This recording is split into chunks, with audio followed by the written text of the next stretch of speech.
नमस्कार दोस्तों, मैं हूं ज्योति नाहक और आप देख रहे हैं शुद्ध मनोरंजन। बिग बॉस का घर बन गया है रोडीज का अखाड़ा, ऐसा नजर आ रहा है। और क्यों, ये मैं आपको इस वीडियो में बताती हूँ। बिग बॉस के कंटेस्टेंट्स हमेशा से इंस्पायर्ड होते हैं रोडीज से। रोडीज में जब भी रोडीज हो, स्प्लिट्सविला हो, लव स्कूल हो, इस तरह के जितने भी शोज हैं एमटीवी के, ऐसा लगता है उनका कोई स्पेशल बॉन्ड है भाई कलर्स के साथ, कि जब भी कोई नया सीजन आ रहा होता है तो ये लोग यहाँ से कंटेस्टेंट्स उठाकर बिग बॉस के घर के अंदर ले आते हैं और उनको सिर्फ एक कंटेस्टेंट से सेलिब्रिटी का टैग दे देते हैं, क्योंकि एक बार आप बिग बॉस चले गए तो आप बन गए सेलिब्रिटी। अब मैं आपको बता देती हूँ कि इस बार घर के अंदर जैसा कि नया सीन पलटाया गया था, यानी कि कहा गया था सीन अब पलटेगा, तो ये पलटता हुआ जो सीन है इसमें क्या नई बात है कि सीनियर्स आए हुए हैं घर के अंदर। 2 हफ्ते हो गए हैं, 2 हफ्ते पार हो गए, लेकिन अभी भी सीनियर्स का दबाव जो है वो घर के अंदर बना हुआ है और सीनियर्स भी घर के अंदर उतने ही जोरों शोरों से बने हुए हैं। तो यहाँ पर अब 2 हफ्ते के बाद जो पहला पड़ाव आने वाला है सीजन का, वो पहला पड़ाव है टू बी कंफर्म्ड की रैंकिंग्स, टू बी कंफर्म्ड यानी अटके हुए सदस्यों से कंफर्म्ड सदस्यों की लिस्ट में अब बाकी के घर वाले भी शामिल होने वाले हैं। तो अब मैं आपको बता दूं कि लेकिन यहाँ पर बिग बॉस ने रोडीज का कॉन्सेप्ट उठा लिया है। हर एक मेंटोर होगा और उनके गैंग में 3-3, 4-4 लोग जाएंगे। तो आपने देखा किस तरीके से पूरे, जैसे कि अगर सिद्धार्थ शुक्ला है तो कुछ कंटेस्टेंट्स उनकी टीम में होंगे, गौहर खान है कुछ कंटेस्टेंट्स उनकी टीम में होंगे, हिना खान है उनकी टीम में कुछ कंटेस्टेंट्स होंगे। तो इस तरीके से जो लुक आ रहा है वो ऐसा आ रहा है कि भैया बिग बॉस खेलने के लिए big boss is a game of अपनी पर्सनालिटी दिखाओ।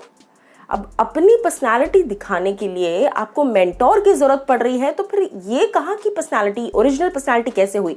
मुझे ऐसा लगता है बिग बॉस को अपना ओरिजिनल कॉन्सेप्ट चेंज नहीं करना चाहिए, क्योंकि वीकेंड का वार के प्रोमो में हमने यही देखा किस तरीके से हिना खान, गौहर खान और सिद्धार्थ शुक्ला, इन तीनों को बिठाया गया है। इन तीनों की टीम्स होंगी और कंटेस्टेंट से पूछा जा रहा है कि आप बताइए आपको किसकी टीम में जाना है। सलमान इस बात को पूछ रहे हैं, जहां पर जैस्मिन कहती हैं कि मुझे सिद्धार्थ की टीम में जाना है। क्यों?